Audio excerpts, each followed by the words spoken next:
So it was good to be back, switching gears, switching my energy. I was crazy 1 minute ago. Now I'm relaxed. It's a good thing to be in front of the camera. I gotta tell you, some people say, how do you do it?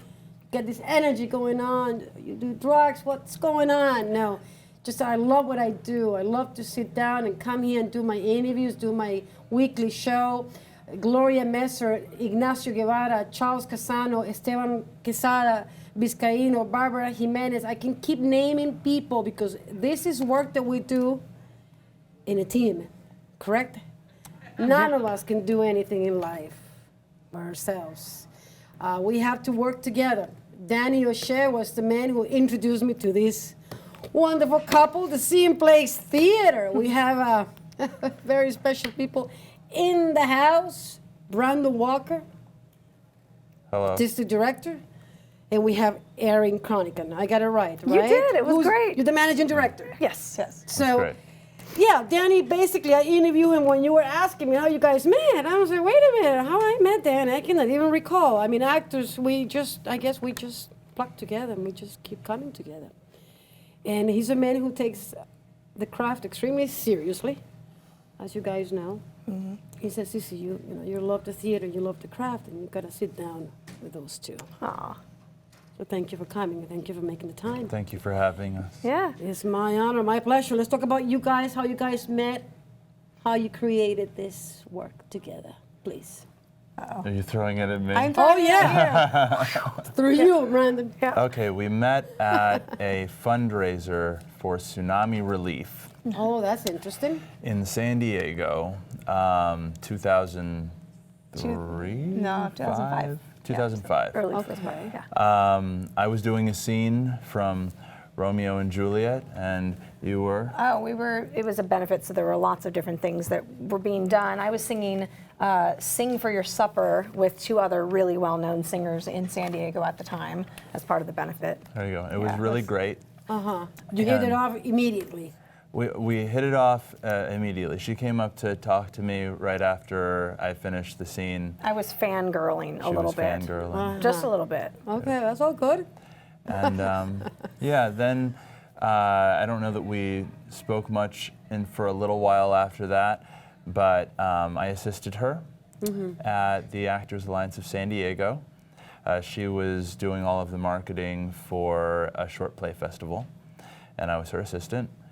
And then she moved to New York, and then I kept on in San Diego, and I studied there with a guy named Fran Girk, and I came here to study with his teacher, David Gideon, who Danny also studies with now, Danny O'Shea. And that is how I got here. Shortly thereafter, I was looking for a kind of organic, really intense kind of work. We're using the word intense because we're getting a lot of it. Yeah, it's intensity. It's about intensity and love and fire. Yeah. Correct? And I wasn't seeing a lot of it in what I was seeing. I wasn't seeing a lot of ensemble-driven work in what I was seeing in New York. And I was talking to Erin, and eventually we decided that if we wanted the work that we wanted to do, we were going to have to create it. So that is how the Seeing Place came What's about. the work that you wanted to do? What was like when you came to New York? You said, "Okay, this is the kind of work that I want to be doing." Well, I was very deluded when I came to New York. Okay. I want to hear it. I want to hear details. There was a company in San Diego called New Village Arts, and New Village Arts was it was so wonderful to get to see their work because you actually got to see the story, and nothing was particularly blocked. There were elements of staging, but things were lived. And they spent a long time in rehearsal making sure that that happened. When I did my first show with them, I, on opening night, said, well, I don't know if the show's going to happen tonight, but it's been really fun rehearsing it. Sure. I really didn't know what to expect because I was so used to blocking and I was so used to impressive performance, and that's not what they did. And I really fell in love with their work. The first show I saw was a year or so prior to that. It was A Lie of the Mind, Sam Shepard's play. And it was a very curious response that I had to it because I wasn't impressed at all. And I was used to being impressed by the theater. But I was also not used to believing what I was watching. And I Yeah. believed everything from beginning to It end. seems like you're my twin because I have similar feelings. When I go to the theater and I said to me, why is it so hard to see great performances? What do you think that is? Are we just out of our minds, or we're too passionate, or maybe we're tough to please? What is this? Why is it so hard? I don't think it's hard to see great performances. You just only see one or two in any given play. Sure. You don't see a bunch of people working together much of the time. Right. So yeah, I go to the theater and you As see much as impressive you can. production values, you see impressive direction, you see, but it's not about the actors much of the time nowadays. So you almost can't expect that, and that's why we created a theater company, to have a place where it's a group storytelling, where you get the story. And I'm not saying we sacrifice the behavior for the story, because that's what most people mean when they say, oh, we're focused on the storytelling. No. We're focused on the behavioral storytelling and allowing somebody to live through something. And then actually having that express what is going on with all of us in society today. Yeah. There's quite a few theater companies in New York. I like to go to the Public. I love the Public. I love what they do. Or I go to the Actors Studio, trying to mix it up as much as I can, but obviously you want to bring attention to all the productions that are taking place, because sometimes the media, they neglect. They pay a lot of Sometimes. attention, but all the times. Man. It is so hard. I mean, it's like you want the media to come and see the work and see what's going on. It's a lot of great things going on in New York, and most of the times they just get a little bit overlooked. Well, I was talking to one of the writers at the New York Times about that very thing, and he was saying that that we were doing a production of Othello, and he said, you're doing all the right things and communicating your shows to us and exciting us about it, but look, I already have promoted and talked about 5 productions of Othello this year, and we can't come to a 6th. Our readership won't allow it, our editors won't allow it, so even if your production is really, really delightful, we don't have enough room. There's just not enough capacity for us to cover you. And that's what is really challenging for a lot of small theater companies. And then Sure, beyond that, I mean, we live in a culture right now in New York where a few years ago we did a production of Closer by Patrick Marber. We've done quite a few productions in Yeah. great plays, yes. I wrote to several people And what was the in the response? press trying to get them to come. And many people responded saying, oh, well, no, we're not going to come see your off-Broadway revival. We saw the Broadway production and hated it. There's no possibility of your production being any better. Just like that. Yeah, and the Broadway production was directed by Patrick Marber, so of course that was going to be better, and I'm just not interested in seeing the play. So this is a society where we don't believe in the power of actors to any degree. Yeah, but And- it's like media, and obviously there's a lot of factors in that equation. I guess there's a lot of actors, there's a lot of theater companies, there's a lot of things going on. Yeah.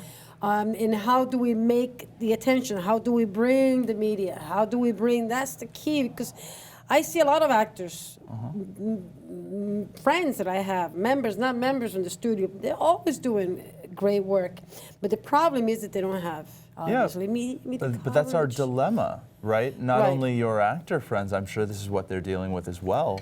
Yeah. But our dilemma, the Seeing Place, for the last now 7 years, is that we don't have a crazy gimmick. I mean, outside of the fact that we live everything fresh every night and it's different night to night, but everybody seems to believe that they do that, whether or not they do that. So that if we don't have some really crazy angle or some like dance portion of what we're doing, or some really avant-garde thing that we're doing, it's just not something that the community in New York is interested in seeing. Not the larger community, but the press community. Right, I got invited maybe 3 years ago to one of those Broadway musicals, and it was like what they call a press day, and the press was invited to go in and see the work. This woman, Audra McDonald, yeah, beautiful, down-to-earth lady.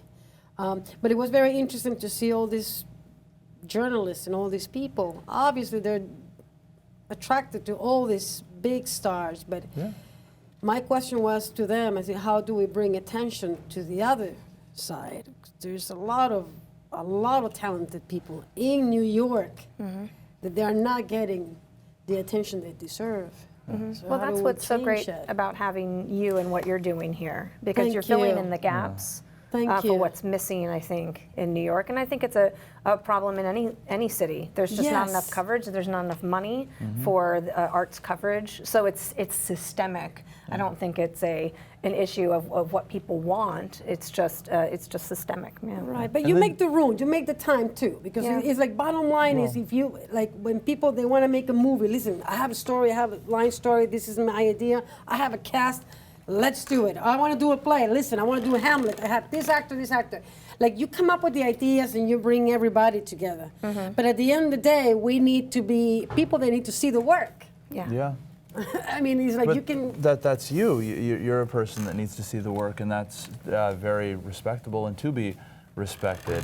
I think a large majority of the press, especially in New York, but really worldwide to a large degree, are not the kind of press that are like Kenneth Tynan, if anybody watching knows who that is, who really in England found Look Back in Anger, set out to really find an audience for the plays that he was watching. That was what his goal was as a reviewer. It wasn't to come necessarily and criticize and say, well, I liked this and I didn't like this. It was to find who was the appropriate audience for what I'm seeing. And he really sought things out.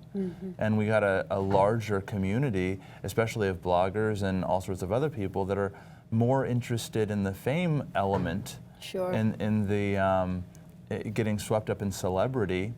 And really that is the only thing that definitively sells tickets right now in our Yeah, culture. it So is that that. makes sense as well. Yeah. You're going to go where the money is pouring in because that's where audiences care to go right now as well. That's the only factor that brings audiences into shows right now. and it's crazy, right? Back in the days of the Living Theater, I remember I was so close to interview this lady, but then she passed away. Because I interviewed John Strasberg about 4 years ago. He said, you gotta sit down with that woman. You guys have that crazy energy.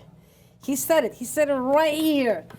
And I said, why do we don't have more media coming to you guys? How come it's like, why is so difficult? You know, I'm sorry that I'm opening up the interview this way, but it's frustrating for me because you see the talent, you see the work, the kind of productions that you guys are putting out there is outstanding, and everybody has to come and see it. Everybody should come and see and support it, right? What's the biggest challenge? Money. Money. Yeah. That's the big thing. Money. Yeah, for any artist, any small theater company, because especially today, we are used to now consuming art and not paying for it. Like it's almost like it's a public right. And it is a public right, but in the olden days, let's say, in other communities, it's subsidized by our taxes in the government. So the government is making sure that art stays present and it's affordable for everybody. And in many other countries too, not just in the olden days. Right. That's sort of the problem with our system at present. So now we, as a small theater company, year after year, people are like, "Are you fundraising again?" We said, "Yes, every Yes, year, of course. every moment," and it's and we are grasping at the funds that all of the other small companies and the mid-sized companies and the larger companies are going for. So we're all going into that same pool, and that pool of money is getting smaller and smaller and smaller. So we have to be innovative. Right, You know? right. Yeah. I was addressing that. I was interviewing when I went to Denmark. That was in December. I interviewed the artistic director of the Hamlet scene.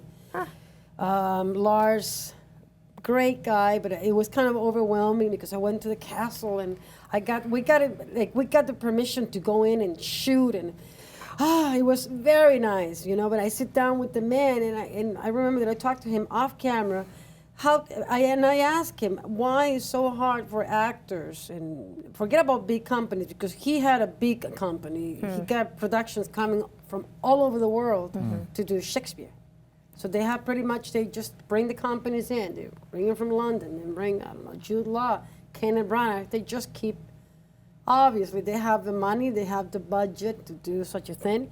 But how do we bring more attention to the smaller groups. And he said it's a challenge. It's a challenge not only in the U.S., it's a challenge here in Denmark. It's a challenge in England. Yeah. It's a challenge everywhere because we're pretty much wrapped up in the big names. And Yeah, well, you know, with so that it's- said, the managing director of Roundabout Theater Company was giving a talk. When was this? Maybe and Manhattan Theater Club, both of them, and they were talking about how this was about a year ago. About how I don't remember the exact numbers, but it was something like 75% to 85% of an annual budget in England is covered by the government of a theater company of that size, Roundabout Manhattan Theater Club. Right. Right. Here, less than 1%. It's crazy. It's crazy. Yeah. Same It's size enraging theaters. just to even hear it. Yeah. Only 1%. Less than 1%. Less than 1%. And that includes all local, state governmental funding. You guys keep yourself busy, busy, busy, busy, Right, are you? right. There's no kidding. Yeah.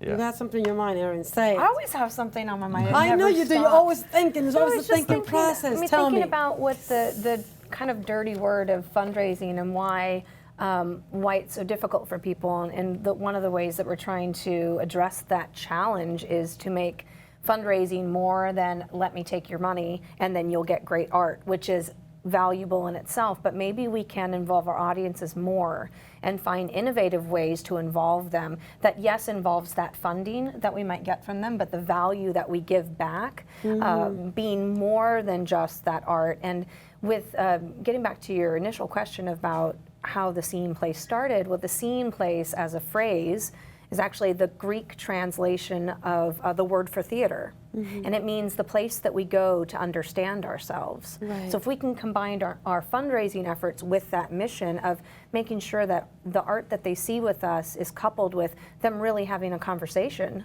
about the art that they're seeing, then that makes their money go a lot further and really involves them. And another thing too, I'm really trying to help our donors know that they're actually creators as well. So we are the actors who are creating the art, but by them funding us, they're creators too. And I think that's really important in our society. There's a real divide. People think, oh, I'm a money person, I'm not creative. But actually, Right. you can choose where your money's gonna go, and that is creative. Sure, bring in, the audience and to an open process, perhaps. Yep. Right, to a certain Yeah. degree. Well, one of the things that we do is at the end of, so we bow at the end of the show, we leave the stage, and rather than going back to the dressing rooms, we go into the lobby and we greet all of our patrons and have a conversation with them about what they saw. And it's really great because a certain kind of person is courageous enough to stay by the stage door and wait, but most patrons aren't like that. And then what do? They go and they go to the subway, they get in their cars, and they don't get to talk about what they've seen and how it impacts their life. But if the artists are out there hungry for that feedback, and the audience is hungry as well, and our audiences stay around for 30 minutes, 45 minutes. So it's like a Beautiful. talk back every single night with our group. It's a feeding process. It's a back and forth, back and forth. What about documenting your work? I mean, have you think about that, like doing a documentary? To give you an example of what you guys doing? We're limited. Yeah, we're very limited by Actors Equity within a showcase code. Yeah, but in terms, I'm not talking about in terms of like talking a little bit about the process itself, a little bit of discovery, the process, the actors coming together, rehearsing, Yeah. working, giving their approach. It's just that we're unable to document on video a lot of what because of the union rules, the actors, rightfully so, need to be compensated for any time that their intellectual property is on camera, right? Right. So what we try to do to fill in the gaps there is we have a blog that Brandon writes in, our ensemble writes in, and that way we can kind of try to document from that aspect, and then all of our work on social media as well. So we have a special Facebook group for all of our donors, and we show a lot of behind the scenes photos and testimonials, and like we have a series called the Ensemble Diaries where people talk about what's going on to try to fill in the Exquisite. gaps. Yeah, yeah. The reason why I'm telling you, because it's always interesting. People, we tend to be a little bit, obviously actors' rules and equity, you can't, everything is very strict, but it's interesting. Sometimes I guess I don't want to use the word bullshit, but it's just, we want to bring the audience to the theater. We want to bring audiences. We want to bring more attention to what we do. How do we do it? Obviously, we can talk, we can mingle right after the performances, but how do we make that connection? I think, it's just working together, getting interviews, maybe setting interviews with the actors off stage. Yep. Just doing stuff that is it's always, people are interested in the process. They love the process. They love to hear about it. They love to read about it. They do. They do. And it's. I guess, I don't know. Even the actor studio is very strict. When they have a camera there, it's like only when they do the inside of the actor studio downtown with James Lipton and all of that. Help me, Lord. I'm not picking on Mr. Lipton. He does whatever he does. But what I'm saying is that, like real people talking, actors like we talking now. Yeah. West Diner, let's say that we sit down and say, what the hell, let's go for a date and just talk about the work. What are we working on? Hamlet. Okay, we're doing Closer. Let's talk about it a little bit. Yeah. And bring a camera in so you can document your fucking work. Excuse me, I'm using the F word. But sometimes I feel that it's too much.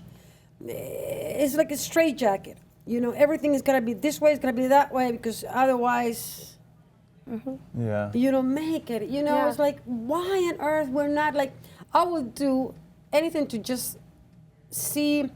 Have you seen the documentary about Brando, Listen to Me? Yeah. Okay.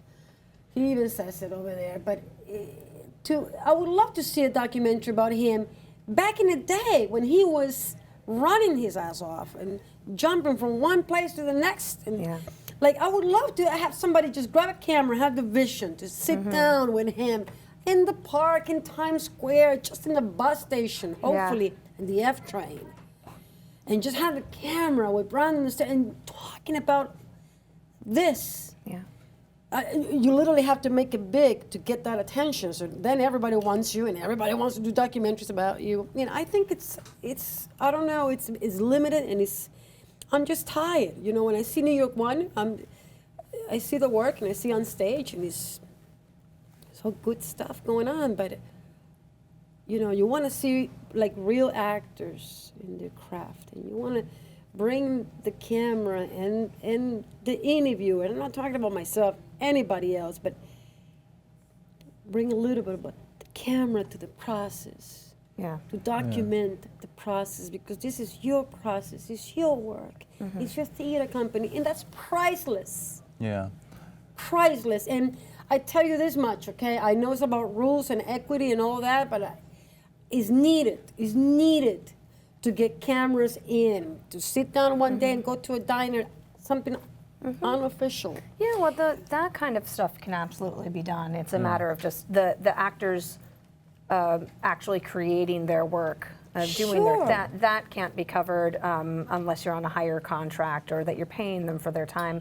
But absolutely that developmental stuff, how people think about things and interviewing them. And just engaging our community here outside of necessarily a camera is something that we've really been talking a lot about this year, and having opportunities for our audiences to see not only our final product, but also how we get there. Sure. And that's something that we're really setting out to work with this year. So we'll definitely take all of your suggestions Everybody's into account bringing, as well. I don't care if it's Bernie Sanders, whoever it is, and I'm a Democrat, I'll go for my boy Sanders, okay?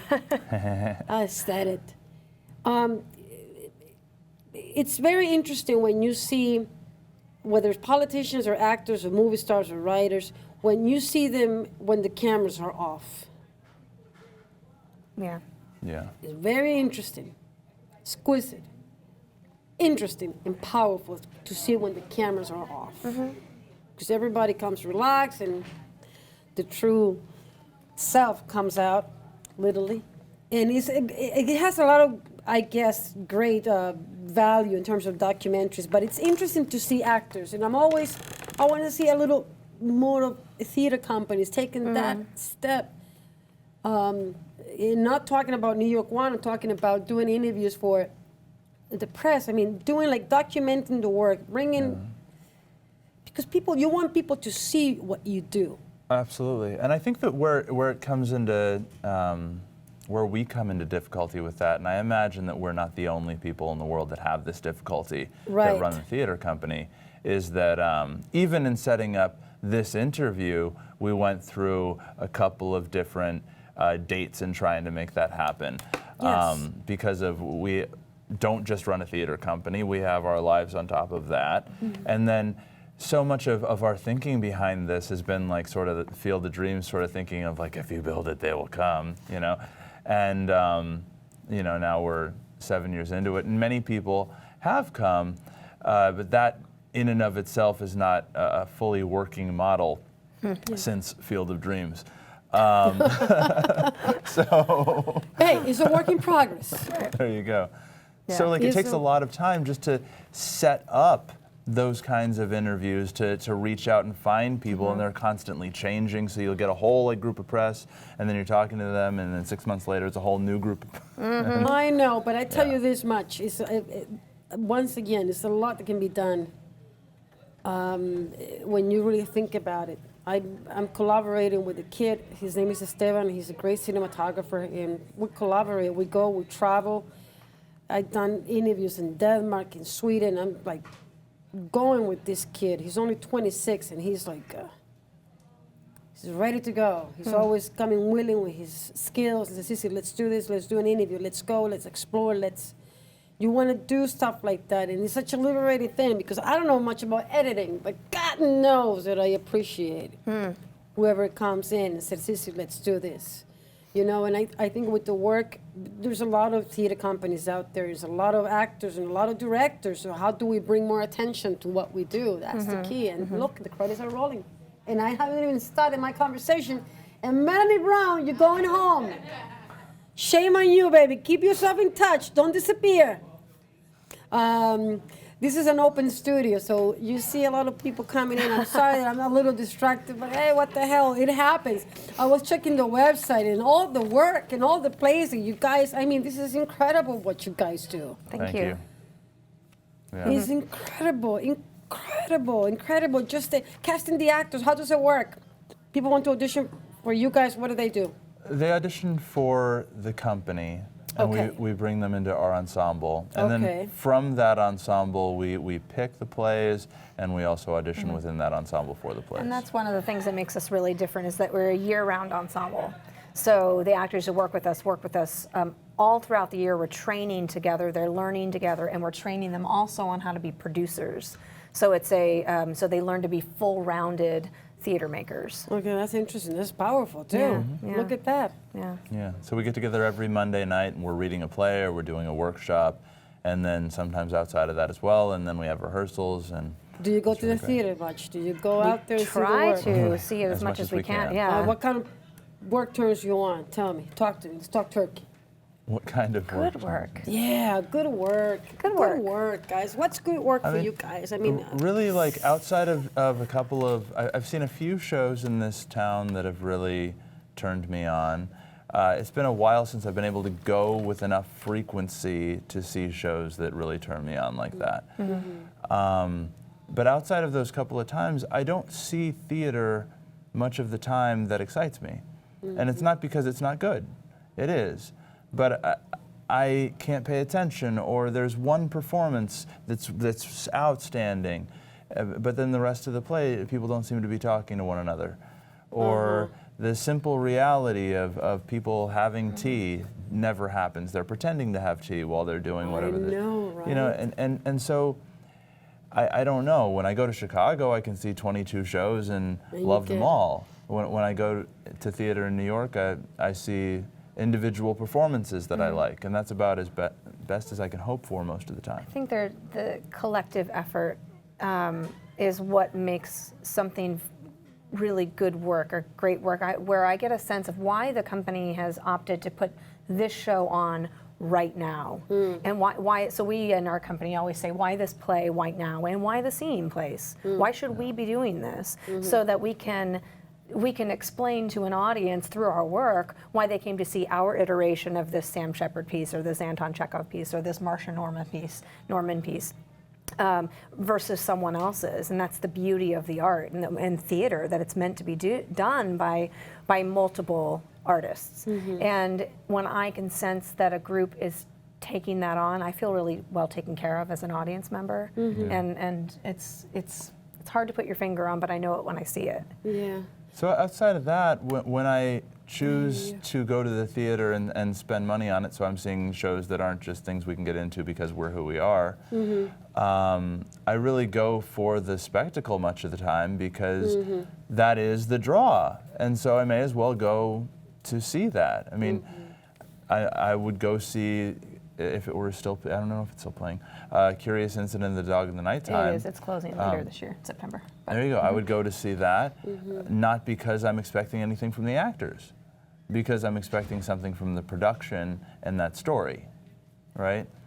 And I would probably opt to go see something like that, or even Lion King, over many shows. Well, you want to know, I want to point something out though really quickly, is that that's not because the performances aren't great, it's because that's what the marketing is telling us is going to be great. Right. Yeah. That's to pull that back around, right? So that we don't want to malign the idea of these great actors, but they're telling us that it's the spectacle of Curious Incident. It's going to draw us there, and what makes it different, right? Yeah. And so when I frequently go see shows and I'm always disappointed with the acting, then if I'm going to go and spend the money, then I want to see the spectacle. You're right. Absolutely, because that's what there is to be enjoyed there. Sure. But you picky with the work. You like, you're tough to please. I like to see work. I like to have, like you said, it's got to be an experience. Yeah, me too. I mean, it's got to be an experience. It's got to happen. Like Mike Nico said it in his documentary. He said it. I remember clearly when I went to see The Streetcar Named Desire. I remembered the audience. We couldn't move. The magic, it was so powerful that every moment, thank you for shutting the door, that helps. Everything was so powerful because everything was found on stage. Every minute was found, not put, not staged. No, it was found. Behavior has to be found. Lee Grant says it all the time when she used to come to the studio. Behavior's got to be found. You gotta find the behavior. Don't act on it. Just find it. Right? That he said it, that it was like beautiful work, because everybody in the cast, Jessica Tandy, everybody was sublime. But he said it was happening. yeah. And that's the magic. How do we make it happen? Yep. Yeah, and there are shows like that I'd like. I mean, I want to see Long Day's Journey into Night when it comes. I want to see. Me too. I wish I could. Yeah. I wish I could afford to see all of the shows that Gregory Doran's directing down at. I went to see the Gloria Estefan musical. It's great. I'm not into musicals, but God, she was so good. That girl. She get up there on stage. She was Gloria. She looked like her. She sounds like her. She just it's her on stage. Amazing. And I'm not into musicals myself. God help me. Sound of music, that's pretty much as far as I go. I'm not into musicals, and I shouldn't be. I shouldn't say it out loud because I get impressed tickets to go see musicals. I shouldn't say it, but my passion is actors, regardless of what they do. But bringing attention to what you guys do is something that we're going to keep doing. Maybe when Stevan comes around, we can do something off the studio with you guys. Or we can bring in some other people for you to meet. You guys can bring, but I want to see you get to know the actors, how we will bring attention to the ensemble, to the members, to the people. That would be great. Yeah. Keep building. We have to build. I'm not Donald Trump, and I'm building walls. But God knows that we have to build. It takes work, it takes time and getting together. And Danny was very specific. He says, Sissy, you got to have them on the show. You have to have them on the show. I'm glad I did. We had a great time. Yeah. Sadly, we didn't cover as much as I wanted to, but it was a great conversation that will never be duplicated. Yeah. You see? You're really right. won't be. Yep. That's what great theater is too, by the way. Yes, Yeah. and please come and support the arts, Yes. man. Come. I understand that it's Batman and Robin and Superman and Rihanna and Britney Spears and I didn't even know these people. I think these people, I'm flipping channels and I go, who are these people? Yeah. I have no idea. But what I know is that we need to bring attention to what's going on in New York. We have to bring attention to the theater, to the actors, to the scene theater and company, and to all those actors who are bringing work and building art. Enough is enough with all that nonsense of big movie stars and all that. That's all great. Let's pay attention to what's going on here. Let's keep building together. Thank you for making the time. We had You're a great welcome. time. Yeah, we did. nice to see you. We Thank did. you. Thank you We so did much. Brandon, you're intense, man. Whew. You like this. It's all about intensity. I see. Well, Gloria Messer, thank you. I want to thank all my audience. Please check us on Facebook. Come and see the show. See it. Place your comments. Do whatever you got to do. I know I'm a little bit unconventional. I know I'm a little crazy. I'm not Katie Couric. I'm not Barbara Walters. I'm not Oprah Winfrey. I am not them. All right? So with that being said, check us out. Check us out. Go to YouTube. Go to Facebook. See the work. Support the actors, and let's make it happen. See you guys next week. Thank you for watching. And that's a wrap. Thank you. That's great. Thank you. We had a Appreciate good it. time. Yeah.